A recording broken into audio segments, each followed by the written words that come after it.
For the Marco Polo theme, my first question for you is, what's the most interesting part of the whole theme that you found making this series of works? For me, it was really that he is such an important figure that for us because he was the first link we have of Europe to China, and then for me personally, it's so interesting because the descriptions are from his memory. He tells them to his friend in the prison cell. So there's two things. He remembers maybe only in fragments and in distortion, and then there's the transcription, which is again distorted. These writings were what we had here as documentation, and for me this is always how I paint as well. I try to visualize things in my head, and like always testing what is actually possible to imagine, because I always like to paint what first comes into my head when I think of something. So the Silk Road and things like the noodles that Marco Polo came. Was that the first thing that came to your mind? I had to put like Marco Polo eating noodles.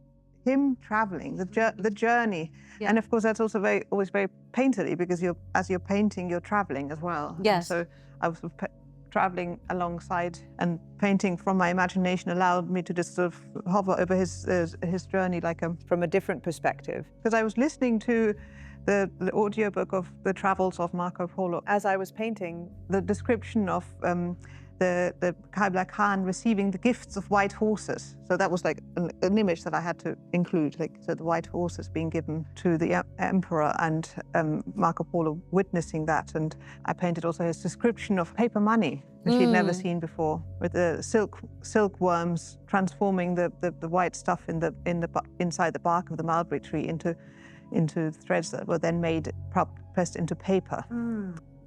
It's always like amazes me how you form your palette, like full of imagination, and it's so expressive. Your movement, very painterly in a way, but also we said it's quite like calligraphy, like you're writing. I also like this sort of the lack of words and the lack of knowledge, but then yet tapping into something that is more deeply known, rather than illustrating. It's not really illustration. It's more like I'm really concentrating on the subject, coming from deeper within, rather than just translating. You know, Marco Polo's recall, like his memory, sometimes been described as quite Western gazing in a way. And you as a Western painter, how you cut in? Like, what's your perspective? How you navigate yourself through? It's quite a foreign thing for you. Yeah, so I'm aware of all the problems. So it's like a double, triple going back and forth, which is it's a misunderstanding, understanding, interplay. I'm always hoping that somehow just with painting there is an understanding. So this was an important painting to make, because it's exactly what it's been experiencing throughout, is that there's a knowledge and a lack of knowledge, and then there's something that bridges the two. And especially today, we have again so many growing misconceptions about many things. It's like almost like meditation, that I before I start the painting, I may have an idea of something, then I make the journey, and then I'm sort of there. It's like a dream, I guess. But I need a lot of headspace to get to that point where I can have that form of concentration to make the actual paintings. You always use not prime but pure color.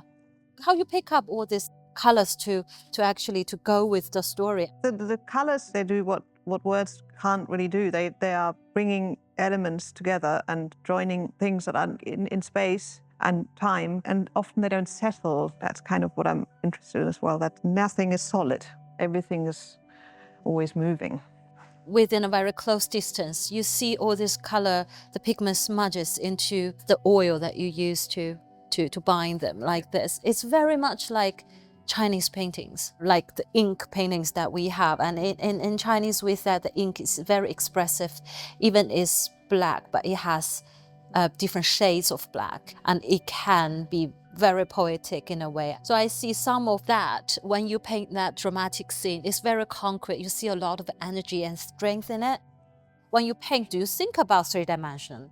I do, because it's great when you can have a bit of space in the painting. I do think about like foreground and background, but it's because of the way I move around the image. It's almost like I'm always in the image. So I'm not like I'm not looking at a set scene. I'm looking I'm You are I'm inside. in the scene. Yeah. Yeah. So, Oh, that's very interesting. So that's Yeah. why your perspective can change yes. within the same image. Yeah.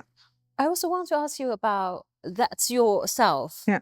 That's Marco Polo in the painting.